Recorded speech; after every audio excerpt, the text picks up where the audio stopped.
Welcome to the Digital Therapeutics edition of Digital Health Today, and I'm your host, Eugene Borohovich. Thank you so much for being here for the first episode of Season 2 of this podcast. We've got a very special guest today. And if you tuned in last season, you will remember our journalistic partner, or as I called him, digital health detective, Brian Dolan. As we focus even more on evidence and commercialization, my partner this season is Chandana Fitzgerald, or as you'll hear her own name of choice, Dr. No Craic. Yes, the name will be explained in this episode. In our conversation today, we briefly rewind the past year in digital therapeutics, we talk SPACs and going public, new entrants and modalities in the DTx space, and much more. Chandana even asked me a few questions about the history and goal of the podcast, and what we have to look forward to in Season 2. But before we dive in, I remember when Martin Kelly introduced me to Chandana at one of the HealthXL events about 5 years ago. Chandana was witty, sharp, and fun to speak with. She comes from a clinical background, and as a physician, she is now Chief Medical Officer and General Manager of HealthXL, and my clinical and commercialization partner on this podcast, with all the tough questions for our guests. I hope you enjoy my conversation with Chandana Fitzgerald. Hi, Chandana. Welcome to the DTx Podcast Season 2. We're hoping that the limited series last time was not limited series. So here we are, Season 2, and here you are, Chandana Fitzgerald. Why don't you tell the world and all the listeners a little bit about you and the background? Thanks, Eugene. Well, first of all, it's my pleasure to be part of Season 2 and Series Unlimited. And obviously, I know I'm filling some really big shoes, Brian Dolan, so I'll try my best. So a little bit about me. It's nothing fancy, honestly. So I'm a physician and I've practiced in both primary care as well as tertiary care. I really enjoyed clinical practice, to be honest. So the reason for my kind of career change or move, which I'll talk about in a second, had nothing to do with that. I think it was a bit serendipitous, but also for all the physicians out there, it's pretty grueling and it really sucks the juice out of you. So I think if you can't see all your talents being tapped, then you're looking for, stimulation in other ways. And I guess that's kind of what I was looking for.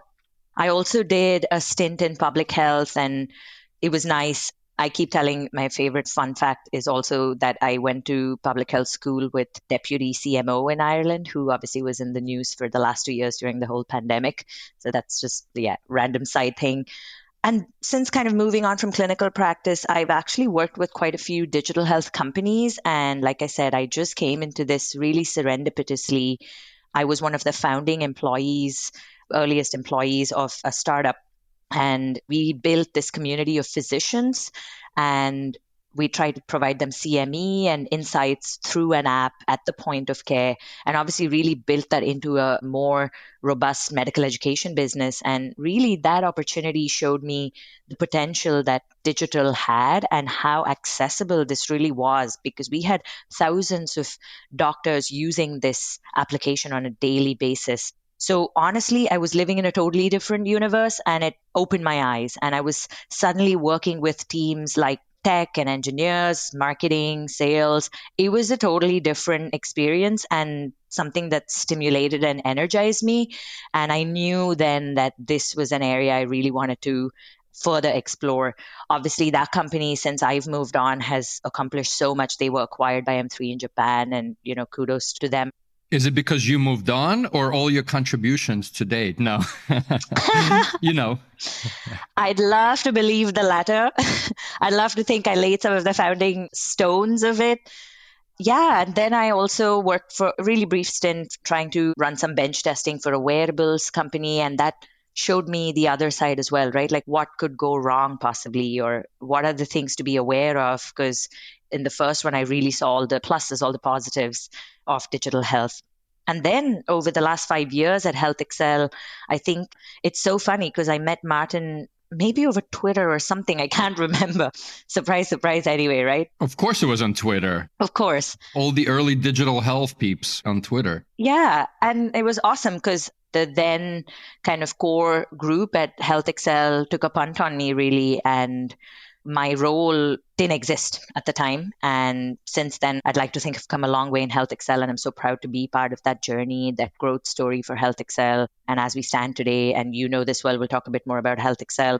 We're in a scaling and growth phase of our organization, and it's been a phenomenal experience. And I get to meet people like you and everybody else that's coming on the show. So what more could one ask for?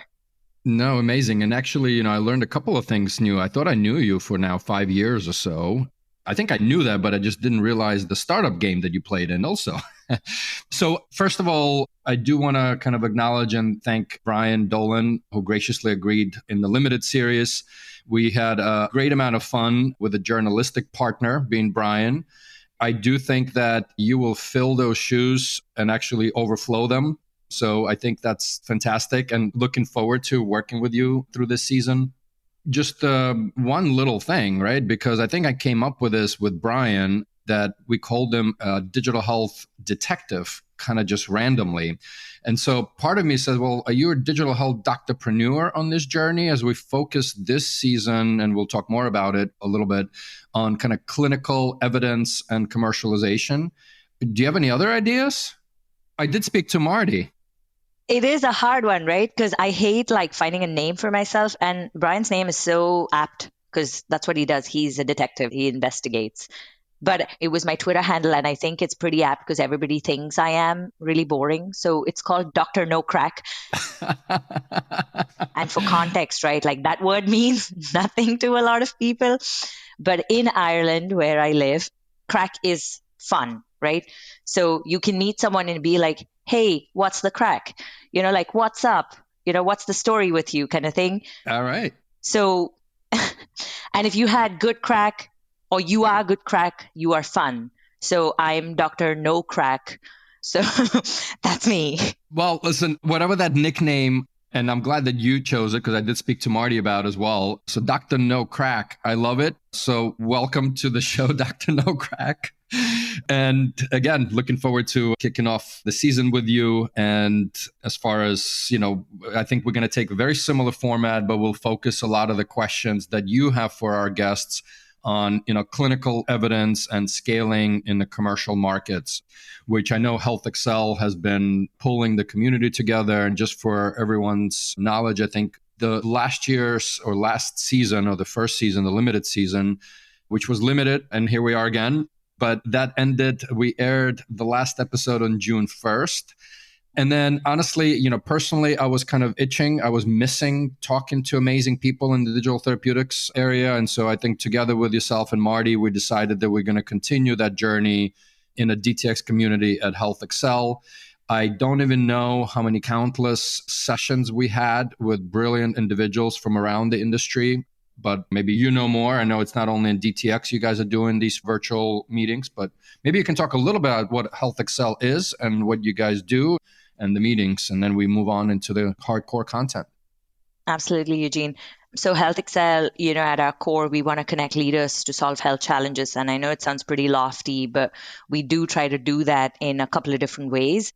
At the core of our business, we have what we call an advisory function, which really is an insights generation engine that we have internally. A lot of brilliant minds who work really closely with members of our community to help support their digital health programs and strategies. And really the secret sauce then that powers and fuels this is that community we've built that comprises of, like you said, Digital Therapeutics, and all the different leaders that were on your show and beyond are part of the HealthXL community.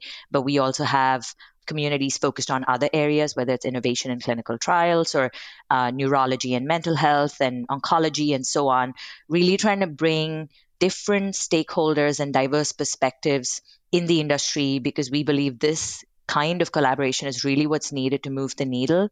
And we use all of this community intel to kind of help inform our own understanding, because we want to be the front runners in digital health as well. So, and you're right, we've actually run hundreds of meetings, right? So we do both virtual and in person. And at the core of it is that it's all really intimate, private, behind closed doors, and you've got to be invited, you've got to be a member, and there's no one just watching you, right? Everybody is engaging with each other. So I think it's quite unique, and we are quite bullish about collecting feedback as well, and we've been knocking it out of the park in terms of NPS. So yeah, that's what we do. And we'd love to open up that opportunity to everybody else listening as well. Eugene, before we jump into any further questions, I have a question for you. And I hope that's not throwing a curveball here, because generally you're the one asking the questions. That's okay. I love answering them too, as some of my family members do think that I like hearing myself talk, which is not true. Okay, brilliant. So tell me, since the series is no longer limited, what are you hoping to achieve? And I guess I'm part of that journey too. So what should we achieve and accomplish from series 2? Yeah, I mean, if I rewind back very quickly on the limited series, as you know, Dan Kendall and I in the early hatching days, and I know we talked about in our sort of interview between myself and Dan, but the goal here, I mean, as the industry is still relatively new, even though it's a decade about or so, I do think it's really the people behind those logos that are driving, you know, new modalities, new interventions that are software based as the DTA, and we will have some guests from the DTA as well on the show.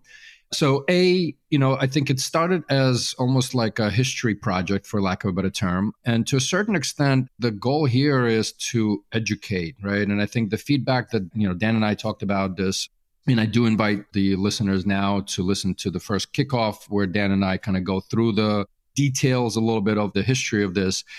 Ultimately, it's about education. This industry is new. I think there's lots of trailblazers, right? And many of them were on the first season or the limited season, and many more will be on this one and many more to come. I'm not promising. I know you said an unlimited series. Let's take it one season at a time. So season 2 is here, and we got an awesome agenda. And I think part of that, the goal here is, you know, we focused on what I would say lots of history and some foundational things in season 1. And while here, the foundation keeps building, right? I mean, there's many changes, which we're going to talk a little bit about just in, you know, since June of last year.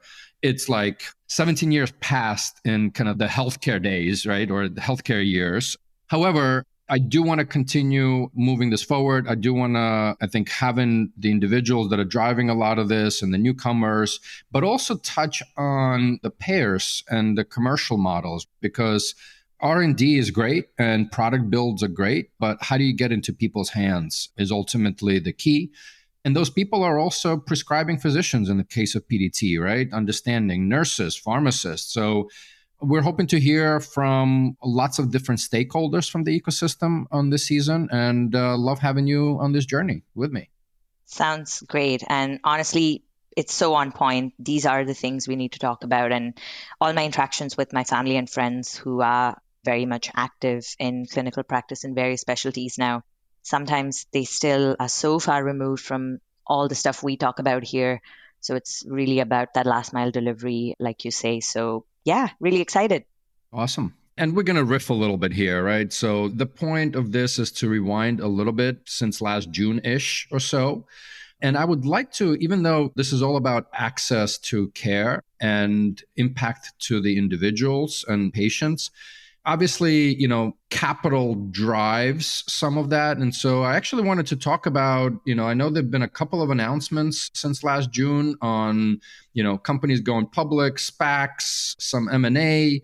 So any notable ones that we want to touch on or you want to point out, and we can riff a little bit on it? Yeah. Well, I think it was definitely the year of the SPAC, right? Suddenly everybody was going through that path. The obvious names that come to mind are Bayer, Ackley, Better Therapeutics. And then I think we saw a slight downward trend in the early parts of this year. So I guess, you know, you're probably closer to the investment world than I am, but I wonder what that indicates, right? There was a flurry of activity and a whole bunch of companies going after that path. And then all of a sudden, I think investors are backing out a little bit from it. Let's break this down. I think first, you mentioned Better Therapeutics, and to a certain extent, they've been around, but all of a sudden they did pop onto the scene with a SPAC. I think it was sometime in October of 21. And I always wonder, right, especially pre-revenue R&D companies going public, again, in a digital space. This is pretty well established in sort of the biotech world, because there's tremendous R&D that's required to take things to market. And there's a, let's call it a promise of a ultimate molecule. And so I think companies like Better and Pear are following very much of this biotech model, R&D, pre or minimal revenue, and building this out with a storyline of getting to X millions in revenue and impacts and the outcomes. I think the positive thing in all of this is that investors are not stupid people. At the end of the day, they do their math. And the companies that we just talked about, Better and Pear, while SPAC as a vehicle is an interesting way versus, straight up IPO, I do think the stories were convincing. I don't know. I haven't been tracking the valuations. I know, they went out with sort of larger valuations, and I know kind of the stock market overall, and especially digital health tech, has not performed well at all. But I don't know. Your thoughts? I think it's, lastly, Akili is not public yet. And I think when this will air, I don't believe that they will be public yet through the SPAC. But I think a similar story, right? The outcomes are there, the R&D, the product is solid, the evidence is there. Yes, it's always been questioned, and there will always be questions on it. And there's a pipeline. So again, if I look at Better, Pear, Akili, it's somewhat of a biotech-ish story, right? Yeah, I think you're right. And they have kind of followed that biotech or pharma model for sure. So I guess the message is it's TBD. We've still got to wait and see what happens as a result of using this vehicle this year, next year.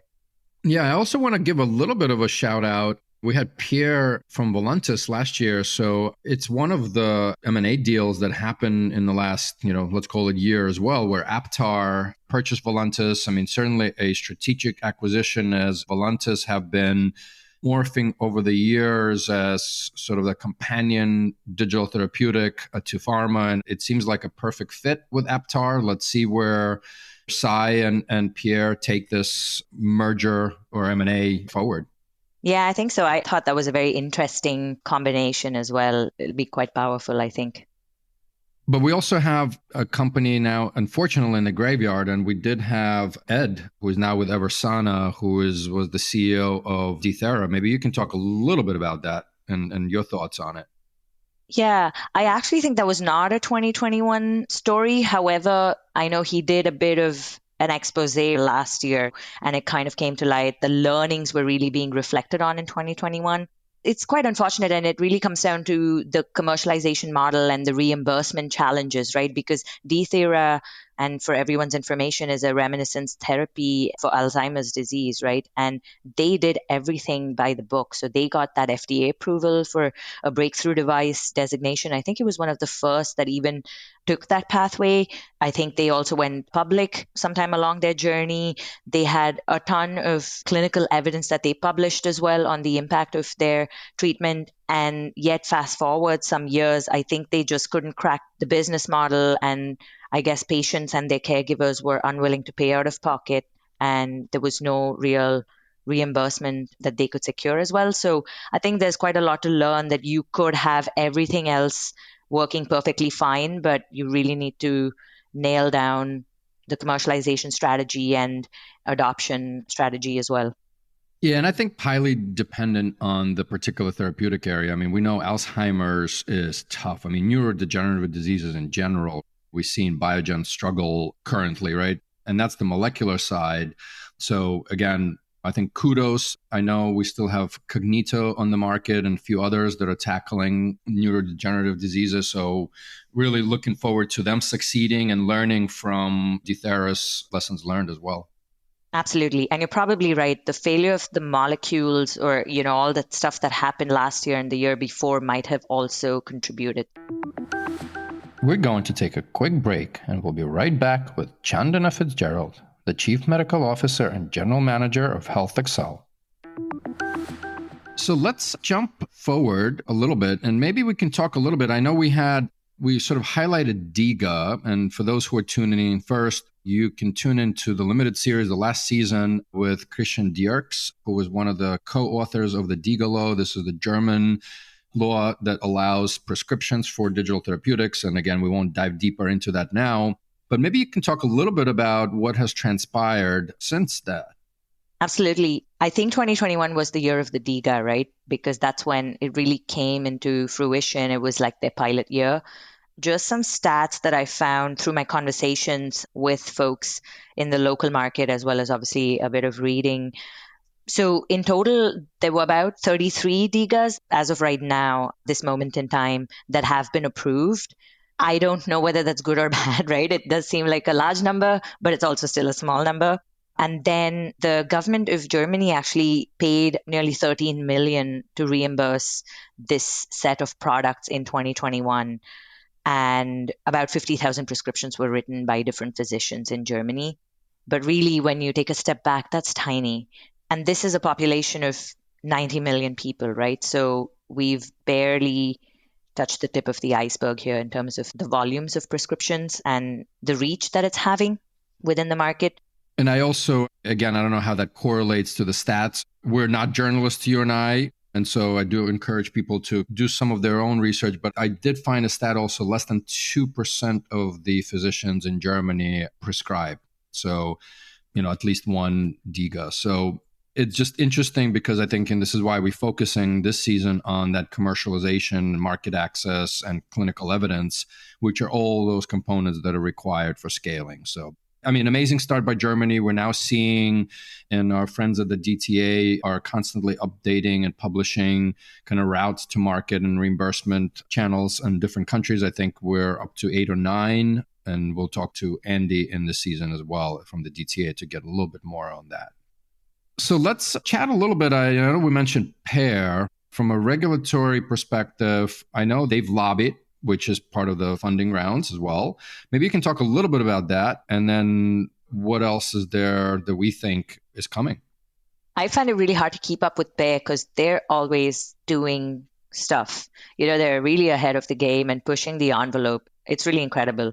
So, some things that come to mind, I know they've published a good few recent trial results as well that they've been doing, some of them with placebo, with sham. So there's a lot in terms of the body of evidence that they're gathering, but more so on the reimbursement and regulation side, I think they did lobby, and this might have been a consortium, so I'm not 100% sure, but PAIR was definitely at the front of this. And there's a new prescription code, right, that's been agreed upon. So that is the level 2 HCPCS code. And we're not going to go deep on this one, Chandana, because we're going to have a whole episode on just a lot of these regulatory components with an awesome guest. So looking forward to that in this season as well. That's perfect. But it's great, right? It's great that we have that code and now we have to see it in practice. Absolutely. There's always new entrants as well, right? Any that come to mind? And this could be companies or platforms or any kind of emerging things that we're seeing out there, especially in a lot of these HealthXL discussions. I feel like every day there's a piece of news on DTx, and also just a shout out to Mark Slaus and his digital health newsletter. I think pretty much every month he lists at least a dozen or so news bites on DTx alone. So let's chat about any new entrants, anybody that comes to mind. Well, I learn something new every day, like you said. When I spoke to you a couple of weeks ago, you told me about the nightmares one. What's that called? Nightwear. So I thought that was really interesting and it's new. Another one I've come across, again, through conversation is Alex Therapeutics. And I know they recently got into a deal with Pfizer around addiction support and management. And I think they're undergoing clinical trials at the moment. There's another one by Karuna Labs, that's virtual reality for pain management. And I know another one that I've come across recently is by Tilak, which is a video game for macular degeneration. So there's definitely a lot of activity, and you'll see there's new indications that they're addressing as well. So it's no longer just, say, substance use disorder, but there's, pain, there's ophthalmology. So it's nice that we're seeing that kind of expansion. I also think, and we've spoken so much about PAIR, so not only have they done all of the stuff we've spoken about, the SPAC, the evidence, the reimbursement, but they also launched PAIR Connect last year, right? That's right. So that's their prescription digital therapeutics dispensing platform. And I think it could be a really interesting play because it'll be a marketplace for all prescription digital therapeutics products. And it's kind of an end-to-end digital platform from what I understand, right? So you have a teleconsult, you're prescribed this and given a code, and then you basically are dispensed the digital therapeutics through this platform. And they've also addressed the question that comes up quite often, which is who's going to educate and show the ropes to a patient of how to use such a new product, how to be dosed with such a product. And they also have like some clinical staff to do that through the platform as well. So I think that's an interesting play. Yeah, no, absolutely. And I think we kind of touched a little bit on where's the pharmacist in all of this, right? When you take a molecule and a drug, the pharmacist in the front lines, and there's, MTM and certain discussions, who's fronting some of those discussions in the DTx. So we'll also hear a little bit more about that on this season. And, you comment a little bit about the VR. We're seeing lots more clinical trials and the use of VR, AR. So lots of companies like Science, Applied VR, and others that are doing more and more clinical studies in different settings, as well as around the world, like Smiley Scope.